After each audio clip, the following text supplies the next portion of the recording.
Shalom saudara-saudara yang dikasihi Tuhan Yesus Kristus. Selamat pagi, selamat berjumpa dalam renungan pada pagi hari ini. Selamat beraktivitas dan selamat melayani Tuhan. Kita bersyukur karena kemurahan Tuhan. Hari ini kita boleh bangun dengan kekuatan baru. Semua karena anugerah Tuhan. Saat ini sebelum kita mendengarkan renungan firman Tuhan, marilah sama-sama kita berdoa. Bapa kami yang di sorga, Bapa dalam nama Tuhan Yesus Kristus, Tuhan dan Allah kami yang baik, kami bersyukur untuk berkat kemurahan-Mu, di sepanjang malam Tuhan sudah lindungi kami, dan pagi ini kami boleh ada sebagaimana kami adanya. Semua karena berkat kemurahan Tuhan. Saat ini kami mau mendengarkan sabda firman-Mu. Jamah hati kami Tuhan, berikan pengertian yang baru, untuk kami memahami firman-Mu dan taat melakukan kehendak-Mu. Dalam nama Tuhan Yesus, kami berdoa. Haleluya, amin. Saudara yang terkasih, ayat emas renungan kita hari ini terambil dari Roma 5 ayat yang ketiga sampai 5. Roma 5 ayat 3 sampai 5. Dan bukan hanya itu saja, kita malah bermegah juga dalam kesengsaraan kita, karena kita tahu bahwa kesengsaraan itu menimbulkan ketekunan. Dan ketekunan menimbulkan tahan uji, dan tahan uji menimbulkan pengharapan. Dan pengharapan tidak mengecewakan, karena kasih Allah telah dicurahkan di dalam hati kita, oleh Roh Kudus yang telah dikaruniakan kepada kita.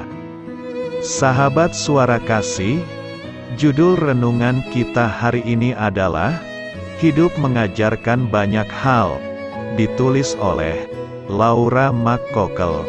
Sahabat suara kasih, saya bertumbuh di sebuah gereja yang sangat istimewa di tahun 70 sampai 80-an.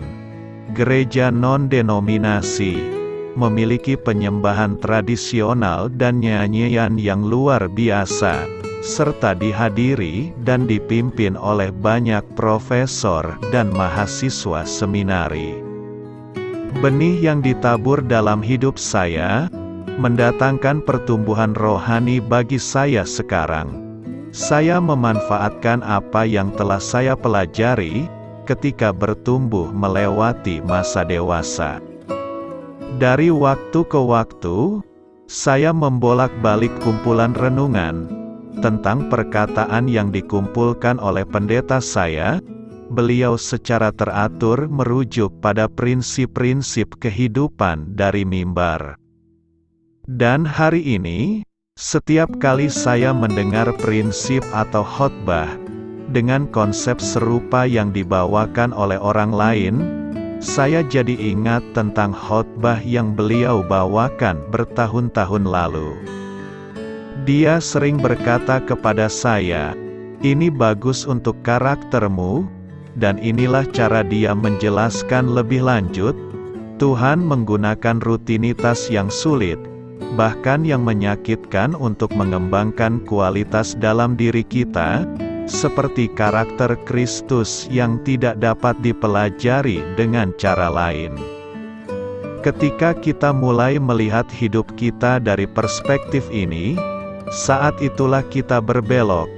Tetapi untuk tetap berpikir seperti ini, kita harus membuat penyesuaian setiap hari, karena kita tidak selalu ingin melihat rutinitas yang sulit, dan bahkan menyakitkan dengan cara ini. Tapi itu adalah cara yang tepat, untuk melihat situasi yang tidak nyaman dalam hidup kita. Perikop klasik tentang pencobaan dalam Yakobus 1 ayat 2-4 sangat membantu dan instruktif bagi kita para peziarah yang menempuh perjalanan hidup dalam perjalanan rohani kita. Salam dari Yakobus. hamba Allah dan Tuhan Yesus Kristus. Kepada ke-12 suku di perantauan, saudara-saudaraku, anggaplah sebagai suatu kebahagiaan apabila kamu jatuh ke dalam berbagai-bagai pencobaan, sebab kamu tahu bahwa ujian terhadap imanmu itu menghasilkan ketekunan, dan biarkanlah ketekunan itu memperoleh buah yang matang, supaya kamu menjadi sempurna dan utuh, dan tak kekurangan suatu apapun. Sahabat Suara Kasih, untuk belajar bagaimana bertahan, kita harus melalui masa-masa sulit. Pikirkan kembali cobaan dalam hidup Anda. Apa hasilnya? Apakah Anda melihat perubahan dalam hidup Anda? Apakah Tuhan membantu Anda melewatinya? Ingatlah bahwa saat Anda terus melayani Dia. Hidup membutuhkan waktu, dan ada rasa sakit yang menyertainya. Tentu terkadang menyakitkan. Tetapi ketahuilah bahwa musim yang tidak nyaman membantu Anda yang sedang bertumbuh.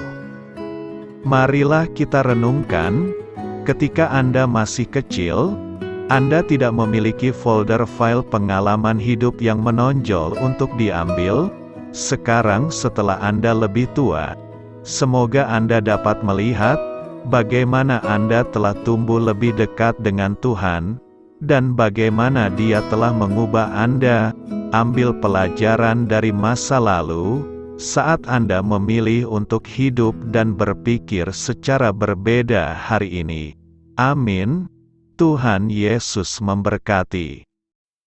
Sahabat Suara Kasih, demikianlah renungan firman Tuhan pada pagi hari ini. Semoga menjadi berkat bagi hidup kita. Dan sebelum kita memulai segala aktivitas kita di pagi hari ini, marilah kita berdoa. Bapa kami yang di sorga, Bapa di dalam nama Tuhan Yesus Kristus, terima kasih Bapa, karena Engkau sudah menjadi Allah bagi kami. Kami juga bersyukur Bapa, untuk pertolongan-Mu, penyertaan-Mu, dan atas berkat-Mu di dalam kehidupan kami. Kami berbahagia dan bersyukur Bapa, untuk kebaikan-Mu di pagi hari ini. Tak berkesudahan kasih setia-Mu, tak habis-habisnya rahmat-Mu. Selalu baru setiap pagi, besar kesetiaan-Mu di dalam hidup kami. Terima kasih untuk firman-Mu. Pada pagi hari ini ya Bapa, kami mau belajar dan terus belajar tentang firman-Mu. Firman-Mu yang menguatkan dan meneguhkan iman percaya kami. Firman-Mu yang mengubahkan kehidupan kami. Kami mau berjalan bersama dengan Engkau di sepanjang kehidupan kami Bapa, agar kami tidak tersesat di dalam dunia ini. Terima kasih Bapa, buat kesempatan dan nafas kehidupan yang masih Engkau berikan. Kami mau memakai kehidupan kami untuk hormat dan kemuliaan nama-Mu. Segala pergumulan dan masalah hidup kami serahkan di dalam tangan-Mu. Engkau yang akan menyelesaikannya bagi hidup kami. Kami hanya berharap kepada-Mu, Bapa.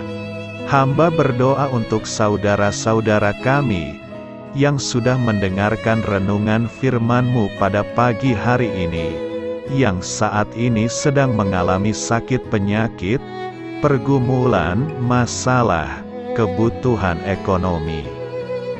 Kiranya Engkau yang jamah, sembuhkan dan pulihkan. Berkati juga perekonomian mereka, serta berikan jalan keluar di setiap pergumulan masalah yang mereka sedang hadapi. Dan ajarlah kami Bapa, untuk selalu berharap dan percaya sepenuhnya kepada Tuhan Yesus. Kiranya Engkau yang terus memberkati kehidupan kami, keluarga kami, dan sanak saudara kami. Daerah tempat tinggal kami, bangsa dan negara kami, pemerintah-pemerintah kami, biarlah semuanya dalam perlindungan-Mu Bapa, dan jadilah sesuai dengan kehendak-Mu yang terbaik di dalam kehidupan kami. Dan pada pagi hari ini ya Bapa, kami mau berterima kasih buat perlindungan-Mu di sepanjang malam yang telah kami lewati. Pagi hari ini, kami akan memulai aktivitas kami sebagaimana mestinya. Kami yakin dan percaya, perlindungan-Mu tetap ada di dalam hidup kami, dan juga di sepanjang hari yang akan kami lewati ini. Terima kasih Bapa. Inilah yang menjadi doa dan permohonan kami. Dalam nama Tuhan Yesus Kristus, kami berdoa. Amin.